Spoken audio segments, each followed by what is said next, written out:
नमस्कार मंडळी, तुम्हा सर्वांना गुढीपाडव्याच्या आणि हिंदू नववर्षाच्या खूप खूप शुभेच्छा. वर्षाची सुरुवात गोडाधोडाने झाली की पूर्ण वर्ष कसं गोड जातं. आणि गुढीपाडवा म्हटलं की श्रीखंडपुरी तर हवीच. तर आज आपण पाहणार आहोत अगदी टम्म फुगलेल्या कुरकुरीत पुऱ्या आणि जिभेवर ठेवताच विरघळणारं मखमली श्रीखंड कसं बनवायचं. चला तर मग सुरुवातीला आपण पुरीची तयारी करू. इथे मी एका परातीत 3 वाटी गव्हाचं पीठ घेतलेलं आहे. पुरी छान कुरकुरीत व्हावी यासाठी आपण यामध्ये 3 चमचे बारीक रवा घालणार आहोत. यात आपण एक मोठा चमचा कडकडीत गरम तेलाचं मोहनसुद्धा घालणार आहोत. तेल चांगलं कडक गरम करून पिठावर टाका, ज्यामुळे पिठावर छान बुडबुडे येतील. हे मोहन घातल्यामुळे आपली पुरी नुसती फुगतच नाही, तर ती बराच वेळ खुसखुशीत क्रिस्पी राहते आणि तेलकट अजिबात होत नाही. आता हे मोहन पिठामध्ये सगळीकडे एकसारखं मिक्स करून घ्या. त्याचसोबत आपण पिठामध्ये चवीनुसार मीठ आणि 1 चमचा साखरही वापरली आहे, ज्यामुळे पुरीला अतिशय सुरेख सोनेरी रंग येतो.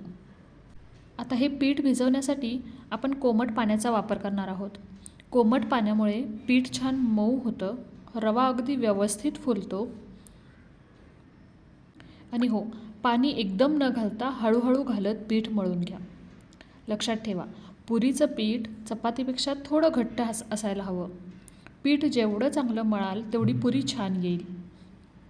आता या पिठाला 10-15 मिनटे झाकून ठेवू आणि मग पुऱ्या लाटायला घेऊ. रेसिपी पुढे पाहण्यापूर्वी जर तुम्ही आपल्या चॅनलवर नवीन असाल किंवा अजून सबस्क्राईब केलं नसेल तर नक्की करा. आणि हो, बेल आयकॉन दाबायला विसरू नका, जेणेकरून आमच्या अशाच पारंपरिक रेसिपीज तुमच्यापर्यंत सर्वात आधी पोहोचतील. रेसिपी आवडली तर लाईक शेअर नक्की करा. आता पीठ छान मुरलं की पुन्हा एकदा एकसारखं करून घेऊ आणि पुऱ्या लाटायला घेऊ.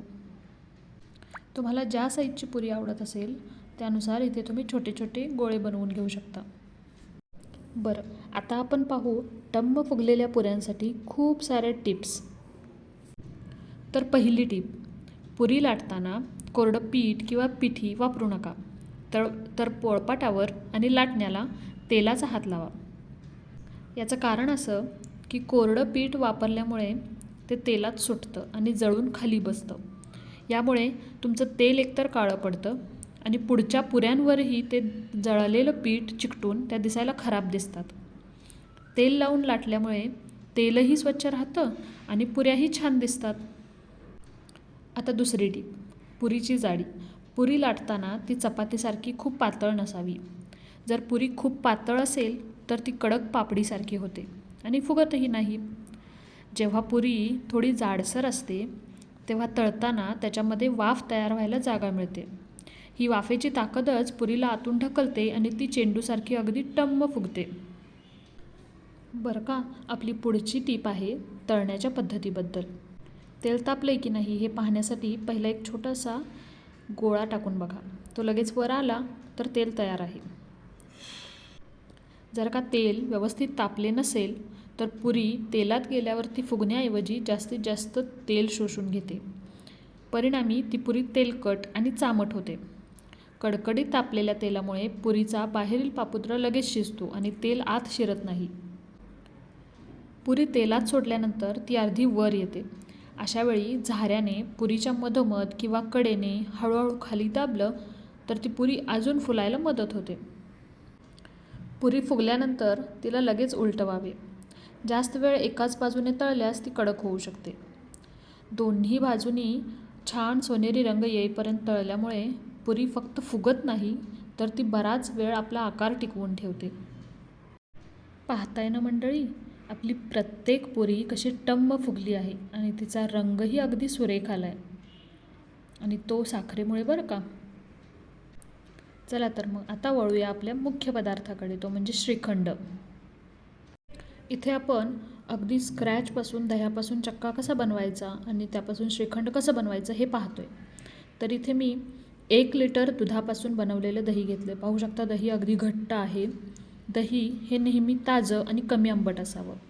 जर दही खूप आंबट असेल तर श्रीखंडाची चव बिघडते आणि खूप जास्त साखर घालावी लागते. दही गाळण्यासाठी नेहमी स्वच्छ पांढरं सुती कापड वापरा. यामुळे दह्यातील पाणी अगदी व्यवस्थित निथळतं आणि चक्का कापडाला चिकटत नाही. कापडात दही बांधल्यावर त्यावर एखादं जड वजन, उदाहरणार्थ खलबत्ता किंवा पाण्याचा तांब्या आपण ठेवू शकतो. वजनामुळे होईल काय, तर दह्यातील अगदी शेवटचा पाण्याचा थेंबही पूर्णपणे निथळून जाईल आणि आपल्याला अगदी घट्ट असा चक्का मिळेल. अगदी श्रीखंडासाठी वापरता येण्याजोगा चक्का जर बनवायचा असेल तर हे दही आपण 5 ते 6 तास किंवा अगदी रात्रभरही टांगून ठेवू शकतो. त्यामुळे चक्का अगदी मऊ आणि मखमली तयार होईल. बरं का मंडळी, बऱ्याचदा उन्हाळ्यात दही खूप आंबट होत असतं. तर अशावेळी उन्हाळ्याच्या दिवसांमध्ये चक्का बाहेर न टांगता फ्रीजमध्ये एखाद्या बाऊलवर एक गाळणी ठेवून त्यावर हा जर चक्का आपण ठेवला तर त्यामुळे दही आंबटही होत नाही आणि चक्का अगदी थंड आणि ताजा राहतो. दही सुती कापडात रात्रभर बांधून ठेवल्यामुळं पाहू शकता त्यामधील सर्व पाणी निघून गेलेलं आहे आणि आपला दह्याचा चक्का म्हणजेच हंकड इथे तयार आहे. ते आता आपण एखाद्या बाऊलमध्ये काढून घेऊ. आता हा चक्का एका बाऊलमध्ये काढून घेऊन तो आपण आधी एकसारखा फेटून घेणार आहोत. हे फेटण्यासाठी एकतर तुम्ही आपल्या हातांचा वापर करू शकता. हाताने एका दिशेने गोल गोल फिरवत एकसारखा हा चक्का फिरवला की तो अगदी एकजीव होईल. त्यामध्ये एकही गुठळी राहणार नाही आणि त्याला अगदी क्रीमी टेक्स्चर येईल. दुसरा एक ऑप्शन तुम्ही वापरू शकता, जो की हा चक्का तुम्ही गाळणीमधून गाळून घेऊ शकता, ज्यामुळे तो एकसारखा व्हायला मदत होईल. एकदा का हाताने हा चक्का एकसारखा करून घेतला की आपण त्यामध्ये साखर मिक्स करणार आहोत. 1 लिटर दुधापासून आपल्याला साधारणतः 250 ग्रॅम इतका चक्का मिळतो पाणी निघून गेल्यानंतर आणि त्यासाठी आपण तितकीच म्हणजे 250 ग्रॅम साखर इथे वापरतो आहे.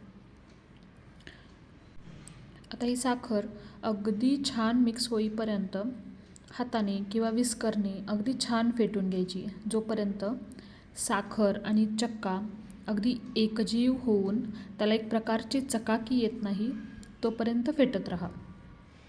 तुम्हाला आवडत असेल तर केशर भिजवूनही टाकू शकता. आपण इथे ड्रायफ्रूट्स वापरलेले आहेत आणि वेलची पूड. तर असा हा आपला गुढीपाडवा स्पेशल बेत तयार आहे. अगदी गरमागरम टम्म फुगलेल्या पुऱ्या आणि थंडगार श्रीखंड. या पाडव्याला तुम्ही ही रेसिपी नक्की ट्राय करा आणि तुमच्या प्रतिक्रिया आम्हाला कमेंटमध्ये सांगायला विसरू नका. पुन्हा भेटूयात अशाच नवनवीन रेसिपीजसह. धन्यवाद आणि पुन्हा एकदा नवीन वर्षाच्या हार्दिक शुभेच्छा.